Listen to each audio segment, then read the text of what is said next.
All Bitcoin needed to skyrocket to the moon is mass adoption and relevancy, which is what's going to come when Trump takes office in January of 2025. I'm going to show you all the fun stuff happening in the world of Bitcoin right now because you need to understand what's happening so that you can get out ahead of it. I'm also going to give you my favorite ways to invest in Bitcoin and specifically my favorite Bitcoin ETF that I just started investing in within my Roth IRA.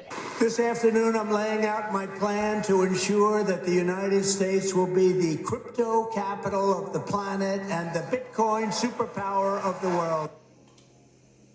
Upon taking office, I will immediately appoint a Bitcoin and Crypto Presidential Advisory Council. If I am elected, it will be the policy of my administration, United States of America, to keep 100% of all the Bitcoin the U.S. government currently holds or acquires into the future. We'll keep 100%. I hope you do well, please. If crypto is going to define the future, I want to be mined, minted, and made in the USA. On day one, I will fire Gary Gensler and appoint a new SEC chairman. Politics aside, Donald Trump is definitely somebody who wants status. He wants legacy. Other presidents wanted to be the world's superpower in wars, and then in the space race, and then in economic handlings. Trump wants to be the president known for winning the crypto race. And he's going to use every resource possible to make that happen, which is going to make Bitcoin shoot straight off to the moon. Many of you say that Bitcoin's never going to be relevant enough because the government is just going to shut it down when it gets too big. But most of you don't know which country holds the most Bitcoin. Looking at the latest data, look who's on top by a lot. USA has positioned themselves to be the leader in holding Bitcoin because they know something that the rest of us do not. They've known all along that Bitcoin's going to be a thing, and so they wanted to get out ahead of it to keep their #1 superpower ranking. My name is Nolan Govea. My students call me Professor G, and I made this channel to make investing simplified. Because when you look at this thing and you look at the cycles and you look at like what typically happens over a 4-year time period, if we're already tracking like very similarly to where we were in 2020, and if everything stays the same, guess what? Mid-February, late February, we could actually see 200,000, not 100,000, but 200,000. There's a lot of if you're willing to swing for the fences, it's a good play. All of you on this channel understand one thing in particular, and that's supply and demand. As investors, we invest in something that we hope increases in demand because then that makes our investment more valuable and it makes it much more rare, and that makes us a lot of profit. That's why real estate is such a great investment, or investing in stocks of great companies, because those investments will appreciate in value. Well, the total number of Bitcoins to ever be built in total is 21 million. And no, more cannot ever be made. The Bitcoin hard cap is the maximum number of Bitcoin that can ever be created, which is set at 21 million BTC. This hard limit on the total supply of Bitcoin is a key feature of Bitcoin's monetary policy designed to create scarcity and prevent inflation. Satoshi Nakamoto encoded this limit into Bitcoin's source code, which is enforced by network nodes.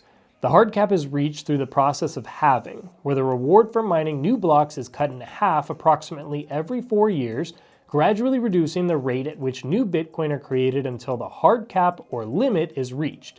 It's estimated that the last Bitcoin will be mined around the year 2140, bringing the supply to a total of 21 million. So every 4 years, it gets harder and harder to mine the remaining Bitcoin, meaning that less are introduced to the market, making the price of Bitcoin go up substantially. There's currently only 1,128,000 Bitcoins left to be mined, meaning there's already over 94% of all BTC issued. If we look here at this price prediction chart for Bitcoin, it's actually spot on and very exciting. Using things like stock to income, stock to flow, and the power law, we can forecast where Bitcoin price should go. If you look here at the yellow line, this is the actual price. So if we look at that yellow number, the actual price, you can see that it's about on par with the other estimates and in the correct range, like here in 2020 when it was around $8,000 per coin. It stays right on par all the way to now at over $90,000 per coin. But here's the fun part. look at where it should go and relatively quickly. These numbers here for 2026, and then also here for 2028 look very nice. But look at this for 2032. Some of those numbers are astronomical, and that's very exciting, especially since this chart has been so accurate for so long already. This alone makes me an investor in Bitcoin, but when I saw that the Trump administration has already issued the bill for this Bitcoin Act, this made me think that we're just at the beginning of what Bitcoin can do. The Bitcoin Act of 2024 has already been introduced and will be moved along quick as Trump is pushing every resource available at this right away. So here it is. This originated in the Senate from Senator Loomis. So the short title of the bill is the Bitcoin Act of 2024. Now, if you go to page 2 of the bill, you're going to see this. The U.S. government would buy and store large quantities of Bitcoin to strengthen the financial condition of the United States and hedge against economic uncertainty and monetary instability. So the U.S. government would essentially establish a strategic Bitcoin reserve. So there would be a purchase program, and this is how it would work. So the government would buy up to 200,000 Bitcoins per year over a 5-year period, so up to 1 million Bitcoin in total. But that's the thing. If the government started buying up Bitcoin, then it would skyrocket the price. And then we would be talking about a figure that's much higher. I would say minimum hundreds of billions of dollars, perhaps even $1 trillion. And the Bitcoins that are acquired by the purchase program would be hodled for a minimum of 20 years. Now, I hope you caught that last part because that was so important. He said that the Bitcoins are going to be hodled for 20 years or more. This means that the government is going to take those out of circulation. They're just going to be sitting off to the side for those 20 years. And that's going to further make Bitcoin increase in price because now there's technically less in supply, which means higher demand. The next reason that Bitcoin is an interesting play is because, as Tom Lee says, Bitcoin might actually help with our country's debt problem. We have an enormous deficit right now as a country, the highest ever, and they're introducing the idea of Bitcoin as a potential treasury reserve asset, and I actually think this is super genius. It's going to be very difficult to fix the deficit with just changes in taxes and spending, but it's probably why Bitcoin is kind of interesting here because it's potentially a treasury reserve asset, and if Bitcoin rises in price, it actually helps offset the liabilities, which is the deficit. So you were at 150, I think, on Bitcoin, weren't you? But yeah. Not necessarily by the end of this year, or? I think 6 figures is still possible for it before the end of the year, yeah. And then more next year and the year after? Yeah, I think because now, post-halving and now Bitcoin's becoming a lot more relevant, and I think maybe the regulatory overhang is diminishing, that there's a lot of upside from here, yes. Bitcoin has become more rare and tough to mine since the halving in 2024, making it more valuable, so he expects it to be much further and much higher than $150,000 per coin early next year. Now, since I am a professor, I feel a duty to just make sure and give you some caution here. Bitcoin is still very volatile. It can be up 10,000, down 10,000 day to day. It does happen. There's still much risk involved in Bitcoin and in crypto overall, so be very careful. The most important thing that you could be doing for yourself is to be educating yourself watching videos like this and other people that you trust on the subject. Warren Buffett says to never invest in what you don't understand, and so until you fully understand this idea and you can get behind it, definitely keep educating yourself. I know a lot of you are readers out there, and this is definitely by far the best book on the subject. Bitcoin Evangelism is not only written by one of my friends, but also is just literally one of the best books on the subject, not only on Bitcoin specifically, but on just money in general and the financial system. There's much bigger ideas than just how high can the price of Bitcoin go. This is going to help answer a lot of your questions. Near the end of the book here, it even goes through like a question and answer format with a bunch of huge questions that people normally have on Bitcoin, so this is definitely your best resource.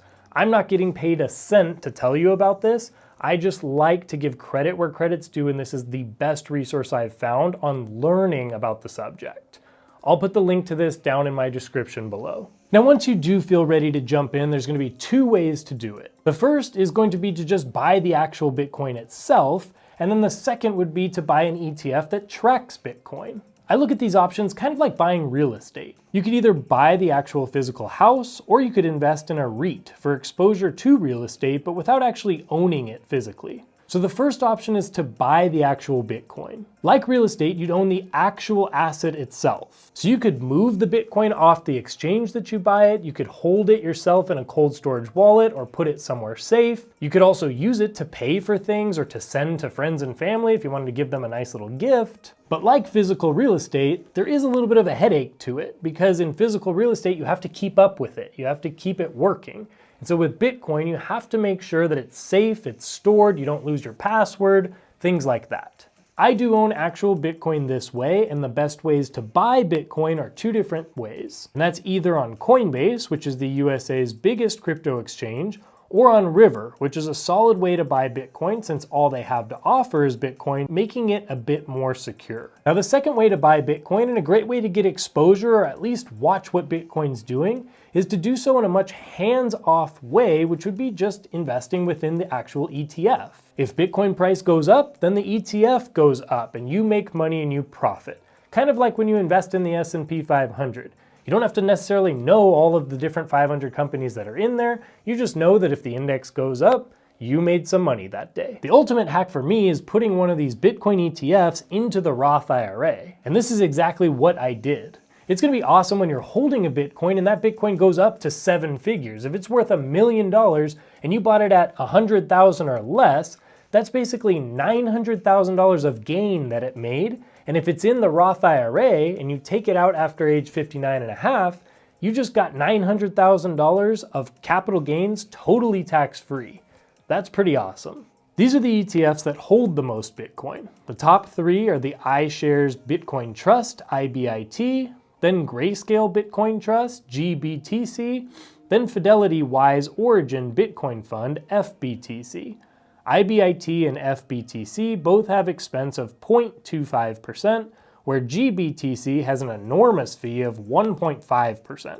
After much research, my favorite is FBTC, maybe just because I like Fidelity as a company, but IBIT is great too.